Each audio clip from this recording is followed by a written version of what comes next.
السلام علی الحسین وعلی علی ابن اعوذ باللہ من الشیطان الرجیم بسم اللہ الرحمن الرحیم وبہ نستعین وہو خیر الناصر المعین۔ عزیزان محترم، صراط مستقیم کی اس نشست یعنی کہ یہ وہ امام کے حوالے سے گفتگو ہم کرنے جا رہے ہیں جو ہمارے ساتویں امام ہیں، باب الحوائج میرے مولا امام موسی کاظم، کہ جن کو صبر و رضا کا پیکر، عبادت و تقویٰ کے سلطان، حلم اور بردباری کا شہنشاہ مانا جاتا تھا، کہ یہ میرے امام کے جن کے اوپر ظلمت کے اتنے اندھیرے توڑے گئے جس کے مقابلے میں ایک عام شخص ٹوٹ سکتا تھا، لیکن میرے امام نے اپنے آپ کو بردباری کے ساتھ صبر و رضا کا پیکر بنا کے زاد راہ کا نور بن کے دکھایا۔ عزیزان محترم، جب پریشانی چاروں طرف سے آئے تو ہم خود اپنے ساتویں امام مشکل کشا باب الحوائج کا واسطہ دیتے ہیں۔ آج امام کی شخصیت کے حوالے سے گفتگو کرنے کے لیے ہمارے ساتھ موجود ہے ذاکرہ رفت صاحبہ۔ السلام علیکم، استقبال کرتے ہیں پروگرام میں۔ وعلیکم السلام۔ کیسے مزاج ہیں آپ کے؟ الحمدللہ، بہت ممنون و متشکر کہ آپ نے ہمارے ساتویں مولا باب الحوائج کی شخصیت کے اوپر گفتگو کرنے کے لیے وقت نکالا۔ سوال کرنا چاہوں گی بغیر تاخیر کے، امام کی ولادت، ان کے القابات کے بارے میں بتائیے گا۔ سب سے پہلے بہت شکریہ کہ آپ نے ایک اہم نشست میں مجھے مدعو کیا۔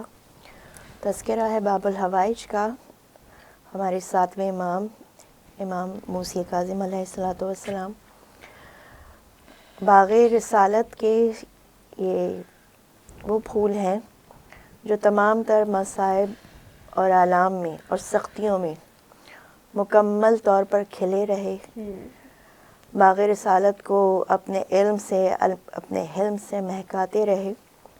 سب سے پہلے بات کریں کہ امام کی ولادت کی، تو امام کے حسب نسب کی، امام جعفر صادق علیہ السلام کے فرزند اور آپ کی والدہ حمیدہ بریرہ، جنہیں حمیدہ مصفح بھی کہا جاتا ہے۔ امام کی ولادت جو ہے وہ مقام ابوا پر ہوئی۔ مکہ اور مدینہ کے درمیان ایک مقام تھا۔ دوران سفر وہ وقت آیا کہ جب امام کی ولادت قریب ہوئی اور بی بی نے کہا کہ کاروان کو روکا جائے، سفر کو تھوڑی دیر کے لیے موقوف کیا جائے، تو وہیں خیمے لگائے گئے، وہیں ٹھہراؤ ہوا اور امام کی ولادت باسعادت ہوئی۔ جب امام کی والدہ کے پاس گئی تو امام نے باہر آ کر بتایا کہ میرے فرزند کی والدہ نے جو مجھے بتایا ہے وہ میں پہلے سے جانتا تھا۔ دیکھیے، تو ہمارے تمام ائمہ علم لدنی کے مالک ہیں۔ یہ جو تمام واقعات ہوتے ہیں کہ کسی نے کہا، کسی نے بتایا، وہ میرے اور آپ کے جاننے کے لیے ہوتے ہیں، کہ اگر یہ گفتگو نہیں ہوگی تو ہمیں پتہ کیسے چلے گا کہ ہوا کیا تھا، روایت بنے گی کیسے۔ صحیح۔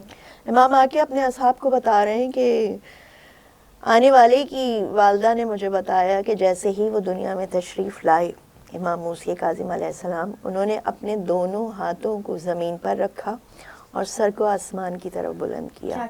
یہ پہلا توسل تھا پروردگار عالم سے جو ولادت کے فوراً بعد ہمارے امام نے کیا ہے۔